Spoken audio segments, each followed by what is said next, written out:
ये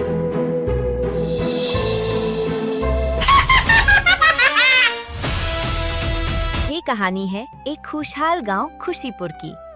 यहाँ लोग बहुत ही खुश रहते और एक दूसरे का सम्मान करते।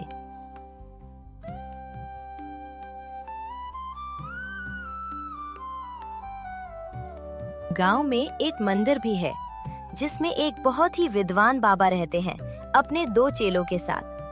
एक दिन बाबा को मालूम पड़ता है कि खुशीपुर में संकट आने वाला है। तुम दोनों मेरी बात को ध्यान से सुनो। खुशीपुर गांव में एक संकट आने वाला है। इस संकट से निपटने के लिए मुझे और ताकत और शक्तियों की जरूरत होगी। इसके लिए मैं तपस्या करने जा रहा हूं। तब तक तुम दोनों इस गांव की रक्षा करना। कैसा संकट गुरुदेव? और हम दोनों आपके बिना गांव की रक्षा कैसे करेंगे? मैंने तुम दोनों को जो शक्तियां सिखाई हैं, उसी से तुम दोनों गांव की रक्षा करोगे। और संकट कैसा है, ये तुम्हें खुद पता चल जाएगा। जो आज्ञा गुरुदेव। अपने चेलों को सलाह देकर बाबा जी तपस्या के लिए चले जाते हैं। खुशीपुर गांव के बाहर जंगल में एक बुढ़ी चुड़ैल रहती थी। वो चुड़ैल अपनी एक जवान सुंदर महिला के रूप में रहने के लिए छोटे बच्चों का खून पीती थी। अब वो खुशीपुर के बच्चों का खून पीने की योजना बना रही है। अब मुझे उम्र भर जवान रहने के लिए और इस चुड़ैल के शरीर को छुपाने के लिए बच्चों की जरूरत है। इसके लिए मुझे खुशीपुर गांव में कैसे भी करके घुसना होगा।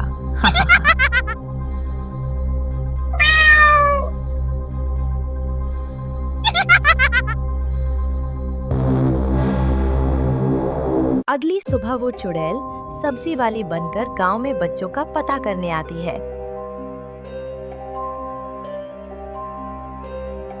सब्जी ले लो, सब्जी, आलू ले लो, बैंगन ले लो। गांव की सभी महिलाएं वहां सब्जी खरीदने आ जाती है।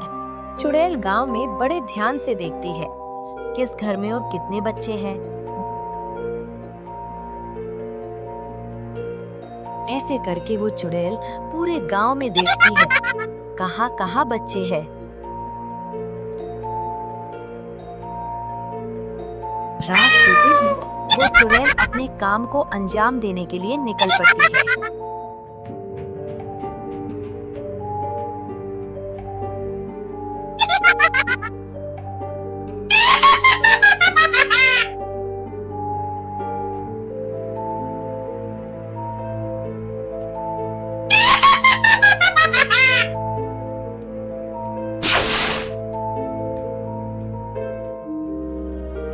चुड़ैल बच्चों को अपने जवानी का उपाय करने लग जाती है।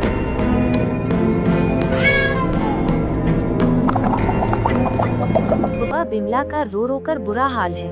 वो चिल्ला रही है, उसका बच्चा गायब हो गया। मेरा बच्चा है भगवान, कौन मनुष्य मेरे बच्चे को उठा ले गया? मुझे मेरा बच्चा वापस के दो भगवान। हे भगवान, ऐसे कैसे कोई बच्चे को उठा ले गया? क्या तुम्हें बिल्कुल भी नहीं पता चला? हाँ वही तो, कैसी माँ हो तुम? कोई बच्चे को उठा ले गया और तुम्हें पता भी नहीं चला। तभी वहाँ बाबा जी के दोनों चेले आते हैं और बताते हैं बाबा जी ने गांव पे संकट आने की बात कही थी। बाबा जी ने हमें बताया था इस खतरे के बारे में। अब हमें गांव की रक्षा करनी होगी और सभी लोगों को इसके बारे में बताना होगा। अगर तुम लोगों ने पहले ही बता दिया होता तो मेरा बच्चा गायब ना होता। हाँ, हमें माफ कर दो, पर अब हम ऐसा दोबारा नहीं होने देंगे और तुम्हारा बच्चा तुम्हें ढूंढ कर देंगे। आज रात हम दोनों पहरा देंगे।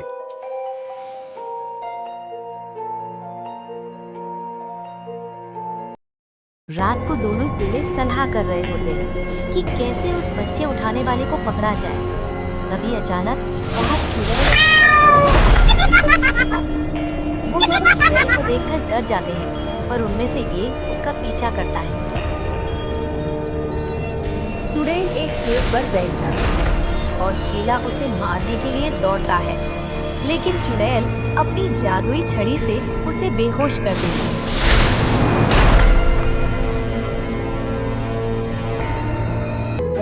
सुबह गांव की पंचायत होती है और दोनों चेले रात को क्या हुआ सब बताते हैं।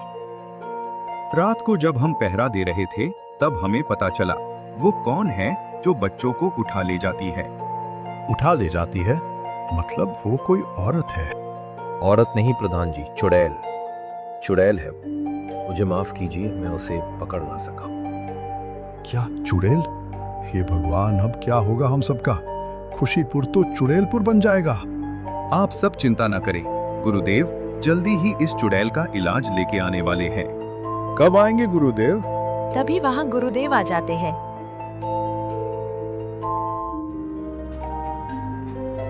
चिंता मत करो, मुझे इस चुड़ैल को पकड़ने का और उसे मारने का उपाय मिल गया है। हम आज रात उस चुड़ैल को पकड़ेंगे। हम उसके लिए एक शिकार छोड़ेंगे, वो खुद हमारे पास चलकर आएगी। ठीक है, तो फिर रात की तैयारी करो। सभी गांव वाले राजी हो जाते हैं और योजना पे काम करते हैं। सभी लोग छुपकर चुड़ैल के आने का इंतजार करते हैं। तभी वो चुड़ैल आती है और बच्चे को उठाने की कोशिश करती है। इतने में सभी लोग उसे घेर लेते हैं। अब तुम यहाँ से बचकर वापस नहीं जा पाओगे। बाबा उसे रोकने की कोशिश करते हैं, लेकिन चुड़ैल अपना जादू फूंककर बाहर भागती है।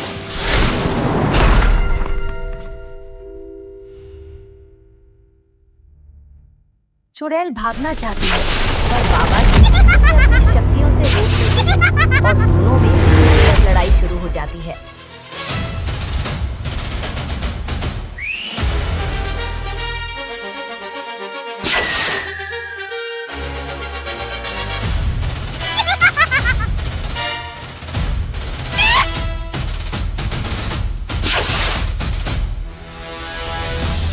बाबा जी ने चुड़ैल को बेहोश कर दिया।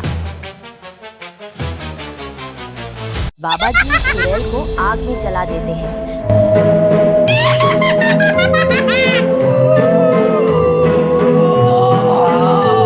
दोनों चेलों ने बच्चों को छुड़ा लिया था और उन्हें उनके माता को सौंप दिया।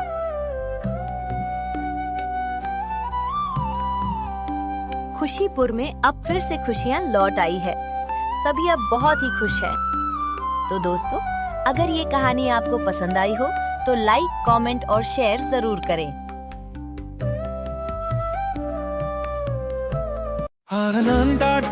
कहानियों का संग न है मुन्ने सुनो एक रंगीन धुन मस्ती भारी कहानियाँ गुनगुनाती राइम्स बचपन के रंग नए नए टाइम्स कहानी